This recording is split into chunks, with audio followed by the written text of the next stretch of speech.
મિત્રો, આતંકવાદ એક પ્રકારનું છદ્મ યુદ્ધ છે, પ્રોક્સી વોર છે.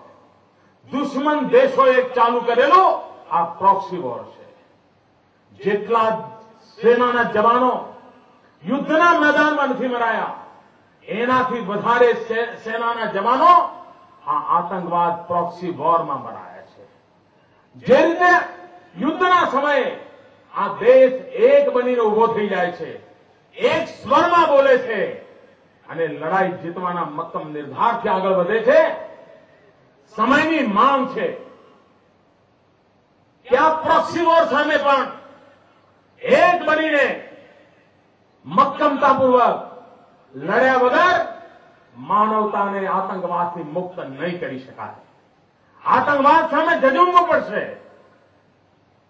અને કોઈ પાછી પાણી કરશે તો એ બચી શકવાના નથી. આતંકવાદ એમને પણ છોડવાનો નથી. આતંકવાદને કોઈ ભૌગોલિક સીમાઓ નથી. એ માનવતાનો દુશ્મન છે. જ્યાં જ્યાં માનવતા હશે ત્યાં આતંકવાદ પહોંચવા માટેનો પ્રયાસ કરે છે. અને એ વખતે માનવતાવાદી શક્તિઓએ આતંકવાદ સામે લડવા માટે એકજૂટ બનવું પડશે, એક સ્વરથી બોલવું પડશે. પ્રોક્સી વોર છે. વોરના ટાઈમે, યુદ્ધના ટાઈમે જે સંયમ પાડીએ છીએ, નિયમોનું પાલન કરીએ છીએ, એવા જ સંયમ અને નિયમોનું પાલન કરવું પડતું હોય છે.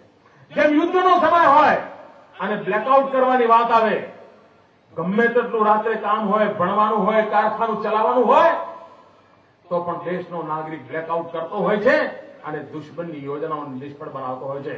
પ્રોક્સી વોરમાં પણ નાગરિકોએ પણ જે જવાબદારીઓ છે નિભાવવી પડે, જાગૃત રહેવું પડે. આપણા પડોશમાં કોઈ મકાન ભાડે લે અને આપણને ખબર સુદ્ધા ન હોય, આપણે મકાન ભાડે આપીએ અને ભાડે લેનારો કોણ છે એની ખબર ના હોય, આપણે નોકર રાખીએ, નોકર શું કરે છે એની ખબર ના હોય, તો પછી આતંકવાદીઓને ફાવતું જડતું હોય છે, દેશના દુશ્મનોને ફાવતું જડતું હોય છે. અને એના માટે થઈને એક જનજાગૃતિ, એક સામાજિક જવાબદારી, એના વાતાવરણને સ્વીકારવું પડશે. આ રાજ્ય સરકારે પોલીસના મોડર્નાઇઝેશનને કામ ઉપાડ્યું છે, ટેકનોલોજીથી સજ્જ કરવાનું કામ ઉપાડ્યું છે. પણ આ દેશમાં પહેલી વાર ગુજરાત એક નવો ઇનિશિયેટિવ લેવા માંગે છે. સામાન્ય માનવીના જીવન પર જે ખતરા ઉભા થઈ રહ્યા છે, આતંકવાદ જે રીતે ભરડો લઈ રહ્યો છે, એની સામે આયોજનબદ્ધ રીતે આગળ વધવાની આવશ્યકતા છે. અને આયોજનબદ્ધ રીતે આગળ વધવા માટે રાજ્ય સરકારની નેમ છે એક સુરક્ષાના કામ માટેની એક સ્વતંત્ર યુનિવર્સિટી બનાવવી. જે લોકોને સુરક્ષામાં રસ છે, સિક્યુરિટીના કામોમાં રસ છે, એવા વિદ્યાર્થીઓ પહેલેથી જ આ યુનિવર્સિટીમાં દાખલ થાય. એમને દુનિયાના આધુનિક સાધનો, દુનિયાની આધુનિકમાં આધુનિક ડિસિપ્લિન, દુનિયાના આધુનિકમાં આધુનિક પ્રભાવોથી પરિચિત કરવામાં આવે. અને આ સુરક્ષા માટેની અલગ યુનિવર્સિટી ગુજરાતની ધરતી પર બહુ જ વેળાસર આપણે શરૂ કરવા માંગીએ છીએ, જેથી કરીને માતૃભૂમિ અને માનવજાતની સેવામાં કરવા ઈચ્છતા નવજવાનોને અવકાશ મળે, અવસર મળે.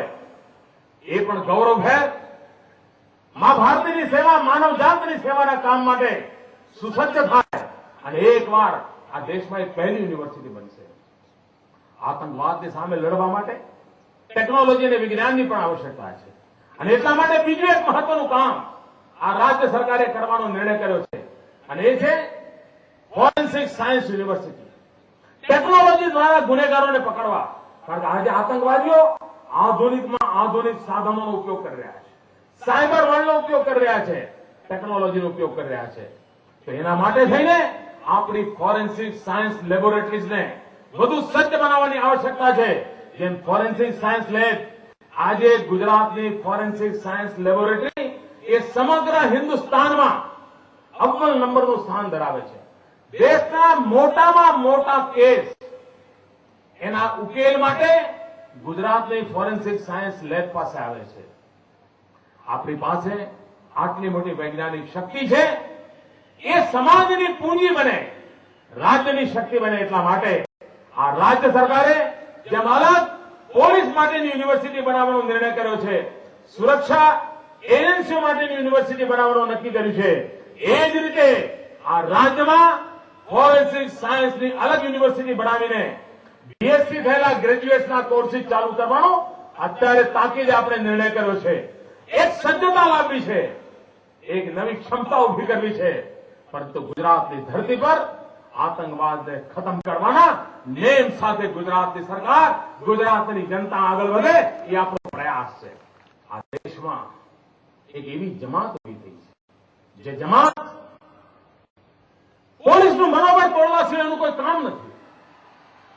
તમે પોલીસનું મનોબળ તોડીને પોલીસ પાસેથી કેવી રીતે સેવા લઈ શકો? શું હિન્દુસ્તાનના બીજા કોઈ વિભાગોમાં કોઈ ભૂલ જ નથી થતી? શું દેશનો કોઈ બીજો નાગરિક કોઈ ભૂલ નથી કરતો? શા માટે આવા મહત્વના એકમો પર આ એક આંતરરાષ્ટ્રીય માનસિકતા બનતી જાય છે? કેટલાક લોકો તો આતંકવાદની વાત આવે મને આશ્ચર્ય થાય છે કે ગયા 5 વર્ષ સુધી જે ધાડાના ધાડા ગુજરાતમાં ઉતરી પડતા હતા અને ગુજરાતને રોજ સવારમાં સલાહ આપતા હતા, આ આતંકવાદની ઘટના બન્યા પછી બધા જ ખોવાઈ ગયા છે. કેમ ભાઈ? કેમ હવે તમારા મોંમાં મગ ભરાણા છે? શું ગુજરાતનો નિર્દોષ માનવી મરાય ત્યારે તમારા મોંને તાળા લાગી જાય છે અને આતંકવાદીઓને રક્ષણ થાય એ પ્રકારની ભાષા બોલો છો? જેટલા દુશ્મનો આતંકવાદીઓ છે એટલા જ દુશ્મનો આતંકવાદીઓની રક્ષા કરનારી ભાષા બોલનારા લોકો મળશે. એમનાથી પણ ચેતવાની આવશ્યકતા